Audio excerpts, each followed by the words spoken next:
Welcome to We Can Talk About This, conversations with Jonathan and Christa Threlfall about ideas shaping us and the world we live in. Today, we are talking about aging. Yeah. Oh, we are so old. Yeah. That's yeah. my old voice. That's good. That's good. I'm sure that's what you'll sound like in 5 years. Yes, I'll sound like this.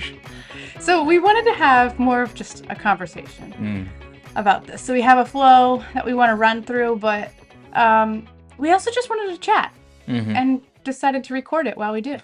About getting old. Yes. I think it was last week in the morning. I looked in the mirror and this little phrase came to my mind. And I thought, this is just ludicrous. And the phrase is, grow old along with me, the best is yet to be. And I remember I came to I you don't and think I it's said, ludicrous from my perspective to grow old along with you. You're sweet. But you're saying that there are certain challenges and Yeah. indignities related to aging. Yes. Okay. And I know. And age is so relative. Right. So obviously any of you who are listening to this who are older than us are probably thinking like you have no idea what you're talking about. And And we guess don't. what? You're right. You're absolutely right. We totally concede. However, to some people we are old. Right.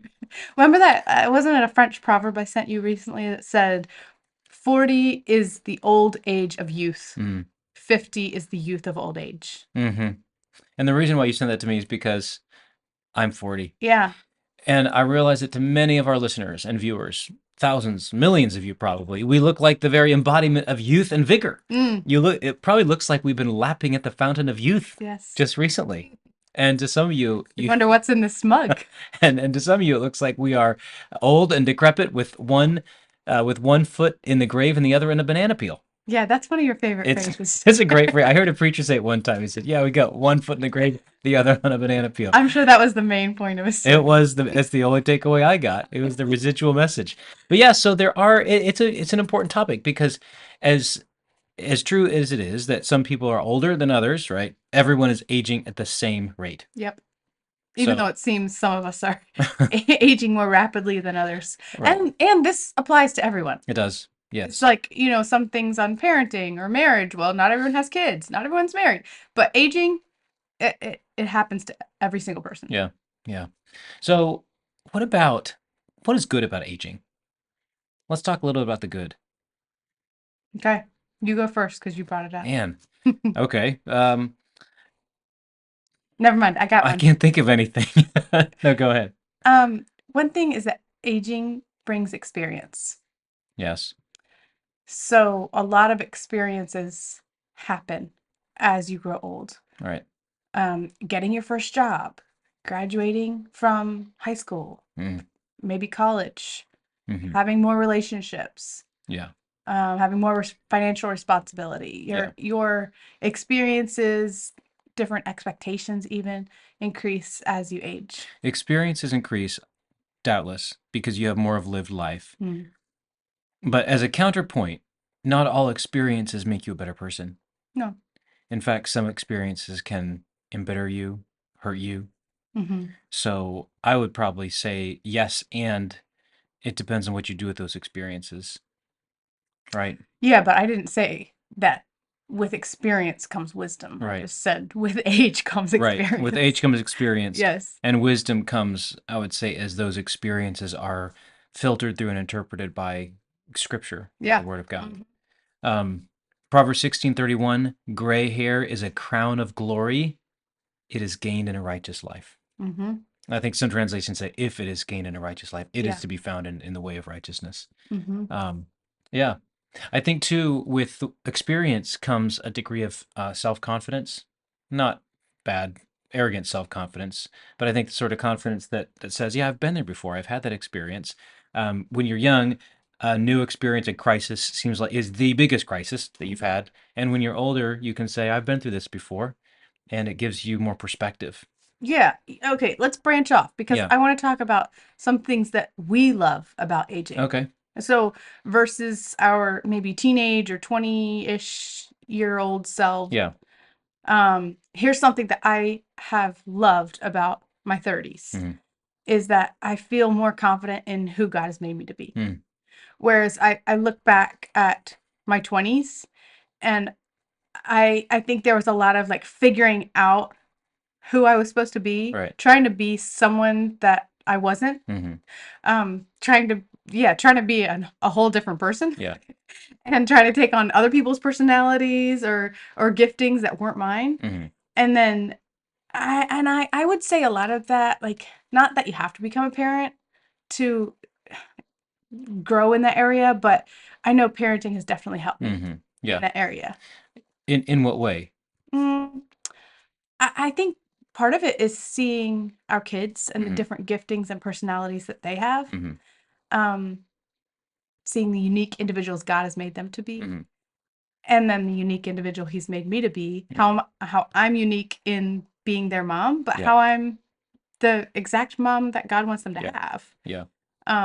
So Yeah. yeah, I think one to piggyback on that, getting married, having kids, moving into a home, starting a career, all that, every single one of those things are things that make your life increasingly specific. yeah, You're the mother of those four children. mm-hmm, You live in this particular place. You do this particular thing, and I think as those very concrete life situations uh, manifest themselves, you grow in your awareness as to who you are. yeah, yeah, Because when you're younger, it's a whole blank slate of possibilities, right? So how am I going to begin this sentence? How am I going to begin this phase of life? But then once life gets going, it's more specific, it's more rooted, it's more grounded. I think the downside of that, one could see that as a loss of dreams.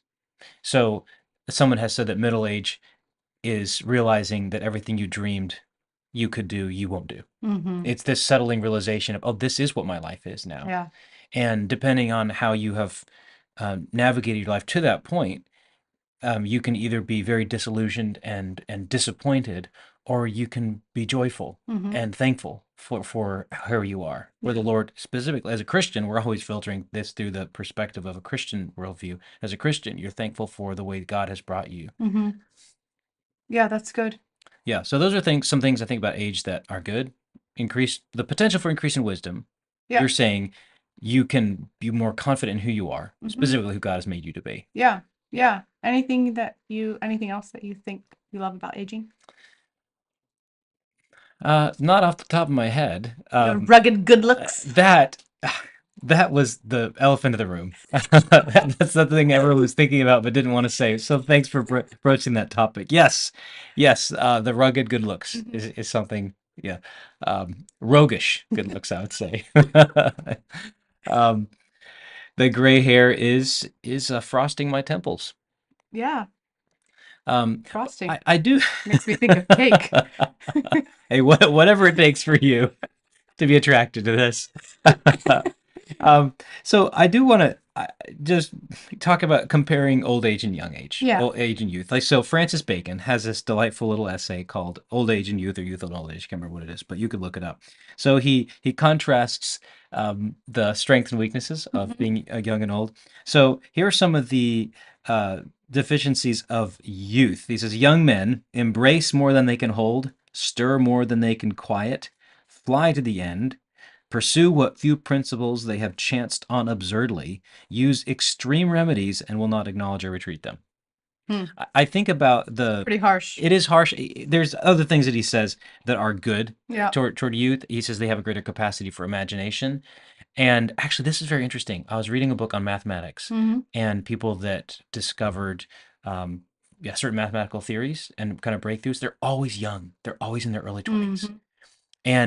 And part of the reason, at least this biographer was explaining, is that they think that because you're young, you don't know that it can't be done. I say Yeah. can't in That's like interesting. air quotes. Yeah. So because you possess this blessed naivete, you assume there's an answer, and so you pursue it and discover there is. Whereas the older men would have said, "No, that's been tried. We've tried to prove that. We can't. We've tried that route. It can't be done." And the young guy is too naive to know that, and he does accomplish it. Hmm. And I think so. There's a mindset thing, but in terms of like just your willingness to embrace adventure, but also I think there is probably something on a more chemical like brain level that I can't explain. Yeah. But it is interesting that there are some.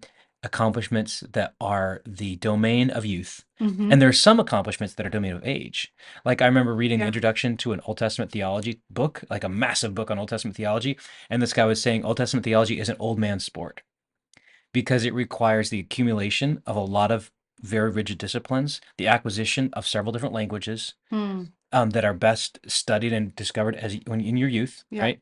But then after you've learned those ancient languages, Hebrew, Greek, Aramaic, even depending on how extensive, Egyptian and Syriac, then you can build on that knowledge of those languages with theology and literature. Mm-hmm.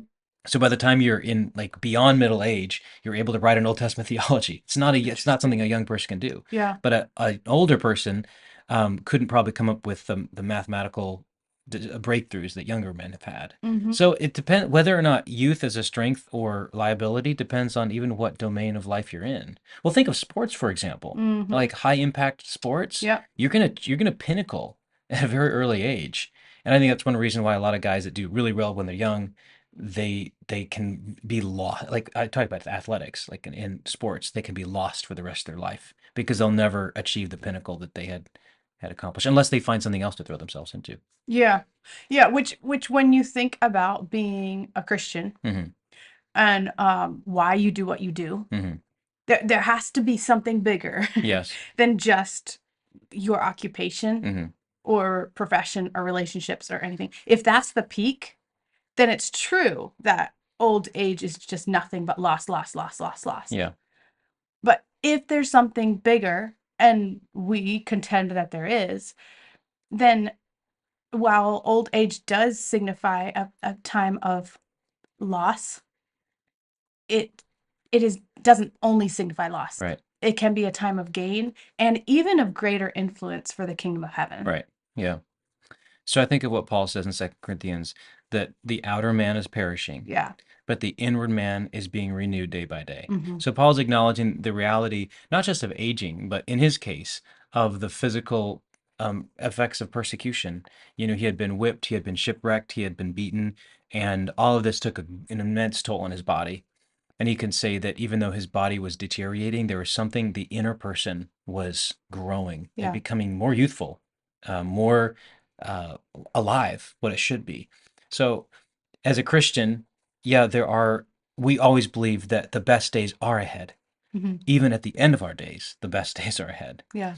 But I think that doesn't deny the reality that at some point, even that I was using the illustration of the Old Testament theologian, even his mental faculties will decline. Mm-hmm. Like even his ability to bring to bear the linguistic studies that he engaged in earlier, even that he will lose. Yeah. So there's a sense in which old age is the reality of it is that there is unmitigated loss Mm-hmm. and a series of farewells that are irretrievable Yeah. until, for a Christian, we have the resurrection body. I was just talking with someone recently who was said that the season of age 40 through 60 signifies so much loss. Hmm. In terms of that's typically the age where people lose their parents. Hmm. Um, Their you know, children grow up and leave the home. yeah, yeah. And then depending on when you retire, you might lose your job. Mhm. Whereas like retirement can often be built up as this amazing thing. Yay, you're finally retired. But in reality, It's a loss. it's a lot. Yeah, a loss of identity, a loss of activity, purpose. Yes, and we've talked with numerous Hmm. couples who when they're retired, they've always looked forward to this time, but then it comes and that's when marriage problems can often creep up as well. Because their identity was so wrapped around the work that now they have to re understand who they are and each other, who they are with respect to each other too. Well, okay, and I'm not I think there could be something more than just their identity wrapped up in their work too. It's just Sure. like just the aspect of now you're with someone Right. 24/7 that you've never been with in this way. Yeah. I mean, because when you're first married, you have jobs, Hmm. and then maybe you have children, and that makes you even more busy. Right. Now, for potentially the first time in your lives, Hmm. you're both together Yeah. all the time. Yeah. Um, and also, I think it's hard to tell how much you place your identity in something Yeah. until you lose it. Yes. So like Yes. as much as I can preach to myself like my identity is in Christ, my Mm. worth is in him and being his daughter, Mhm. when I enter new seasons of life, Mhm. that shows me how much my identity was actually in like being a mom to young children or Yeah. being a homeschooling mom or things like Yeah. that. And even if you weren't putting all the weight of your identity in it, the loss of that thing is loss, Yeah. and as such should be mourned. Yeah. It's legitimate to say I'm sad about that, and it's not because I'm not trusting in the Lord. It's just because with loss comes sorrow, Mm. and to sorrow is human in a life in a world in which we lose things. Yeah. So I think it's very important not to like over spiritualize this kind of thing and say like, well, any type of sadness or sense of loss of identity is related to the fact that you didn't fully build your identity on Christ. Right.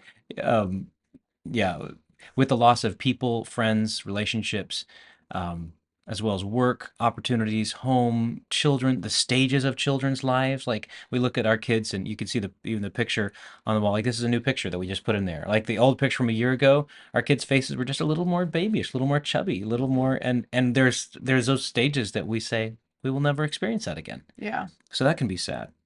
Yeah. Um, can I read something about the Bacon's critique of Yeah. old men? So he says, men of old age object too much, consult too long, adventure too little, repent too soon, content themselves with mediocrity of success. Now, again, I know that's really negative. So Yeah, that's the boy, negative. and Bacon's, experience, neither youth or old age have the upper hand. Only because I'm reading the negative parts that he Okay, okay. says. So positively, and I don't have it written down for you. I'm sorry, but You just positively, wrote out the I just negative. wrote out the negatives. But he does say that with there is greater perspective, greater wisdom.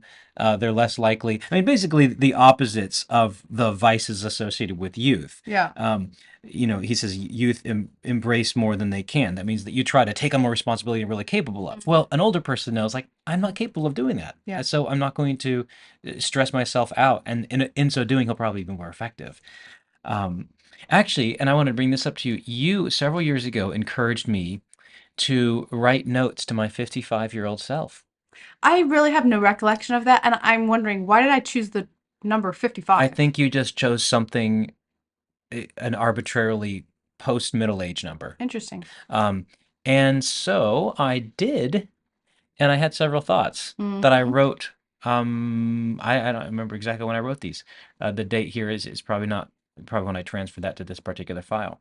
But a couple things that I wrote is the advantage of being young is that you're naive enough to try things that might have been tried in the past and been unsuccessful. So I think similar to what I said about inventions Yeah. and mathematics. A disadvantage of being old is that you're unwilling to try old things that haven't worked or new things that might not work.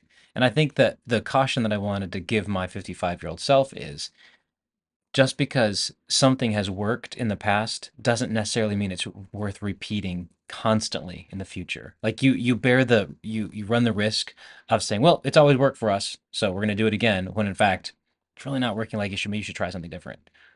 Or I think something didn't work so well in 2021, so 2031 I'm never going to try it. Hmm. Maybe 2031 is the right time for it. Yeah.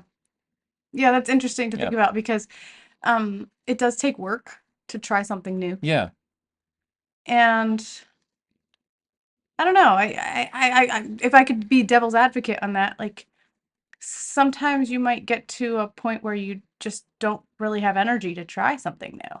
Right. I think that's true. And I think there could be something something to be said for someone who's like, I don't have energy for this, but I know what's worked for me in the past. Right. And so I'm just gonna do that. I think here's where I think it matters Okay. is it matters in the relationship between an older person and a younger person. Okay. I think it's not that as a single person you have to try to embrace all the strengths of youth. You shouldn't try that. Yeah. But I think you recognize that younger people might try things that you tried and failed at, and maybe they'll be successful at. Mhm. But don't throw a wet blanket on them and just say, Yeah. oh, it won't work. Encourage them in their spirit of adventure. That's Yeah. what youth is for. Mhm. You can offer them advice. You could say, hey, didn't work for me, or, just a word of caution here, but go for it. Like, Yeah. give it a try. Like, take the adventure.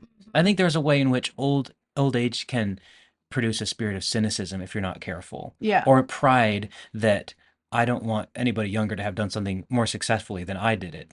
Yeah. That could really, you could really be a crotchety old person Yes. in that respect. And that leads me to another thing of saying that I think that with age comes a recognition that there are things that younger people could do better, and that you used to be able to do better, and there could be the impulse to try to turn back the clock. And I think that's a big mistake. How? What do you mean turn back the clock? Oh, I mean, try to be your younger self. Okay. Try to do things that you were able to do better as a younger person. When in fact, as an older person, you're not good at that anymore. Yeah. You're good at different things. Lean into what you're good at now. Yeah. And I think what that comes down to is embracing the stage of life that God, in His sovereign arrangement of the way time moves forward, has put you in. Mm-hmm. Um, so I think that takes a new stage of surrender, or new levels of surrender to God. Yeah. Yeah. It can be And difficult. as you face loss Hmm. in different things, just acknowledging God's sovereignty and living open-handed, Yeah. which of course is easier for us to say at this, relatively young stage Hmm. of our lives. But I'm going to just say that one thing that I have learned from older people is to live graciously. Hmm. And there are so many people for both Jonathan and I that we have learned from who just have a God-given grace, and they display it in so many ways as they have physical losses Yes. and relational losses and even financial job, like positional Hmm. losses, and then the way that that manifests itself in how they interact with people who are younger than them Hmm. or people who are in the same stage but maybe have more Yeah. than they have, more physically. um, I was talking with an older lady in our church several weeks ago, and I asked how I could pray for her, and she had just gotten some news, really sad news, that she wouldn't be able to drive. And she told me, she said, I don't want to be a grumpy old lady. Hmm. Um, but I told her I was just trying to encourage her in the grace of God that I see in her, because just that day she had, reached out and done an act of service for our little 8-year-old. Hmm. And those are the type of people that I look at and I'm like, I want to be like you. Yeah. Because even in her loss, she's still loving and serving other Hmm. people. And it doesn't look like the way she was able to 30, 40, 50 years ago. Um, but she's still doing what she can with Hmm. what God has given her. Yeah. And that is so inspiring to Yes. me. Yeah. It's not easy to do as an older person, to be gracious and have a sweet spirit when you're in pain, physically in pain, Yeah. is hard. Hmm. And I think I love that. I love that there are people in our church, in our circle of friends, that are able to model for us what grace-filled aging looks like. Yeah.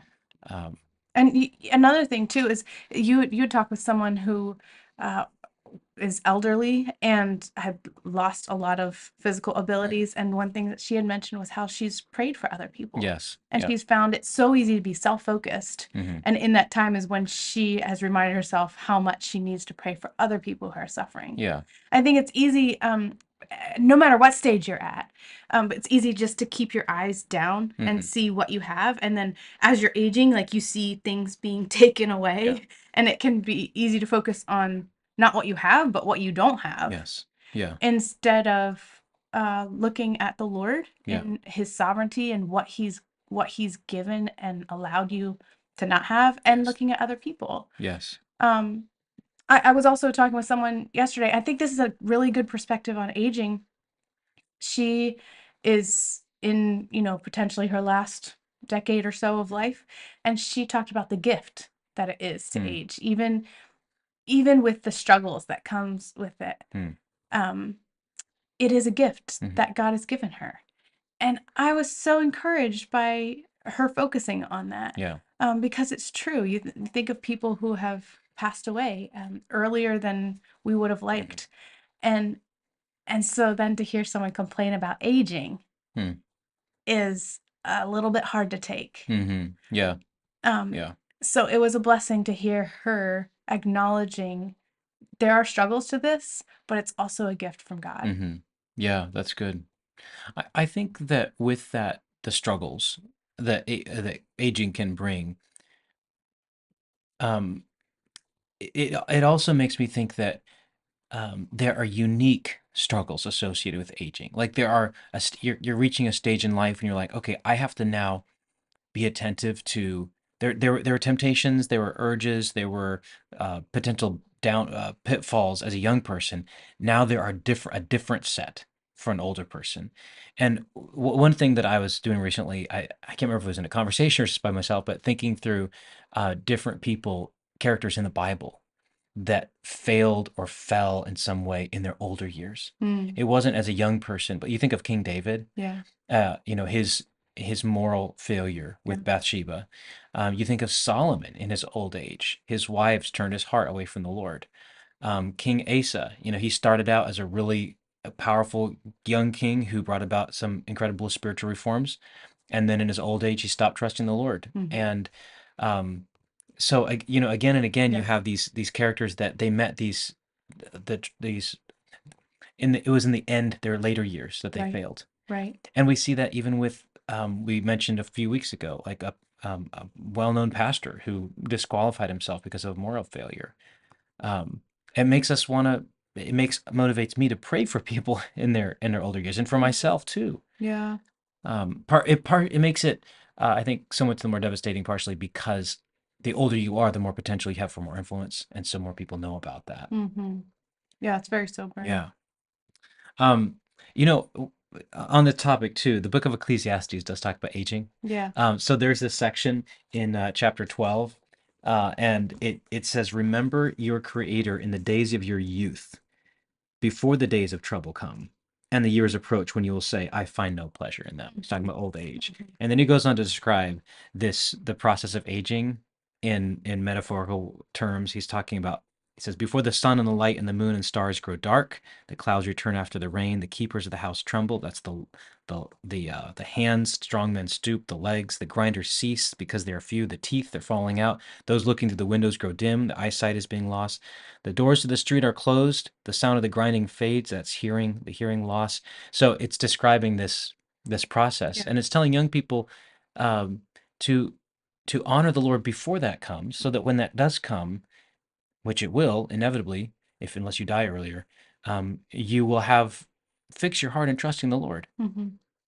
Um, Yeah, that's good. yeah. One thing that I would encourage older people with is not to be insecure in the stage where you're at, Mm. um, because we need you, Mm-hmm. and we need your input, your God given wisdom in our lives. Not just your input of opinions, but your input of, as you have walked with the Lord, um, we need that. And Yeah. younger people in your life and in your community and church need that. Mm-hmm. And like I already mentioned, it can be so easy to look at what you don't have anymore and maybe the ways you used to minister to others, and you don't have that anymore. But it's through ministering from just what God has given you, Mm-hmm. that I have been so encouraged by older saints. Mm-hmm.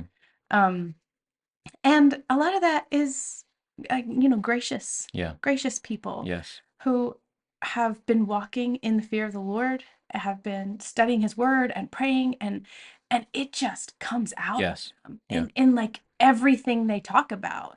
And I've been so edified and encouraged Mm. by older moms, older wives, older women who have been walking with the Lord for a long time, and then I get to reap Yes. reap the fruit of their diligence and the Lord's work in their lives. Yes. And I think what is happening there is their walk with Jesus is a fresh, vibrant thing now. You're Yeah. not just seeing, oh, they years and years ago they used to be really consistent in their devotions and now they're just trying to drawing on the well of that. No, it's vibrant, it's now, it's Yeah. happening. And that has to be what it is. Mhm. Like the older you get, the more you cannot rely on what you used to do. Yeah. it has to be fresh. And I think that's what we see, and that's what we appreciate in older people. And I'm glad that you encourage any of our older listeners to find, to keep on doing that. Yeah, that's good. Well, we have some resources on aging, things that we have found helpful in learning from older people and people who are gracious and walking with the Lord. We'll post those on wecantalkaboutThisPodcast.com, and we can't wait to see you next time. Thank you for joining us.